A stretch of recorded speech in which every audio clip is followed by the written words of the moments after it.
কি ব্যাপার, এত জরুরি তলব? বসো, বিষয়টা আসলে জরুরি। বসো না প্লিজ।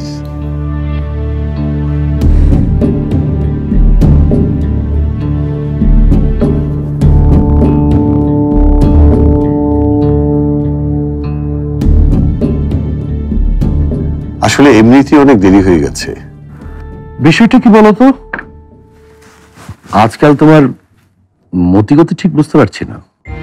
আমাদের পুরনো সম্পর্কটা আবার নতুন করে শুরু করতে চাই। তাই নাকি? আমি চাই আমাদের বিজনেস ডিলগুলো আবার নতুন করে শুরু করতে। ওসমান, আসলে ওই বিজনেস ডিলগুলো হয়েছিল আমাদের একটা পারিবারিক ডিলের বিনিময়ে। এখন তো সেই সুযোগ নেই। বন্ধু, তুমি মনে হয় এখনো আমার উপরে রেগে আছো। তোমার সাথে কাজ করলে আমার কি বেনিফিট হবে? ডাবল ডাবল প্রফিট দেবো আমি তোমাকে। শুধু এই মুহূর্তে তোমাকে আমার পাশে দরকার, প্লিজ। এসবে আমার পোষাবে না ওসমান। আগেও পোষায়নি, এখনো পোষাবে না, ভবিষ্যতেও পোষাবে না। রিয়ার সাথে ইরফানের বিয়েটা এসবের মধ্যে টেনো না, এটা আমার হাতে নেই।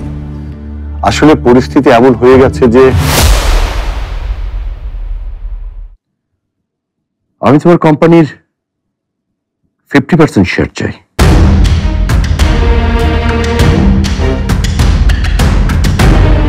50% শেয়ার? Yes, 50% share. আর তুমি তোমার কোম্পানির আগের যত লোন আছে তুমি একাই শোধ করবে। আর তোমার কোম্পানির কোনো লাইবিলিটিস আমি নেব না।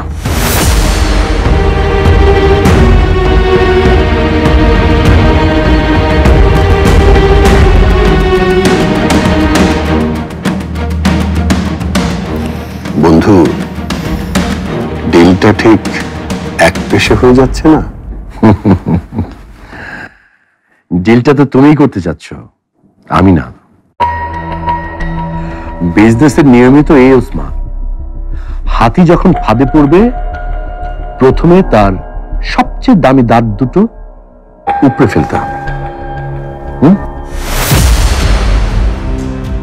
ও, আরেকটা কথা, শুনতে তোমার কেমন কেমন লাগতে পারে, কিন্তু আমার কিছু করার নেই। এখন থেকে তোমার অফিসের ক্যাবিন আর তোমার ওই চেয়ার আমি ব্যবহার করব। আমি চাই এখন থেকে তোমার কোম্পানির সবাই জানুক তোমার কোম্পানির এমডি ওসমান আলী খান না, আমি রহমান। তুমি আমার ব্যাপারটাকে পার্সোনালি দিও না, বিষয়টা পুরোপুরি প্রফেশনাল। আসলে হয়েছে কি, ওই অ্যাডমিনিস্ট্রেশন স্ট্রং না হলে কোম্পানি কখনো প্রফিট করতে পারে না। আর আমি চাই আমার আন্ডারে অ্যাডমিনিস্ট্রেশন চলবে।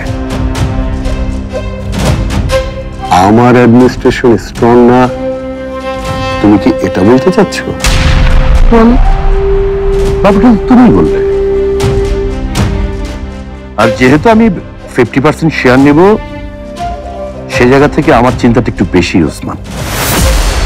আমি চাই আমার আন্ডারে অ্যাডমিনিস্ট্রেশনের সবকিছু। আর তোমার চেয়ারে না বসলে তো তোমার অফিসের কর্মচারীরা আমাকে মানবে না। তোমার এই ক্যাবিন আর চেয়ারের আলাদা একটা পাওয়ার আছে, সেটা আমার চাই।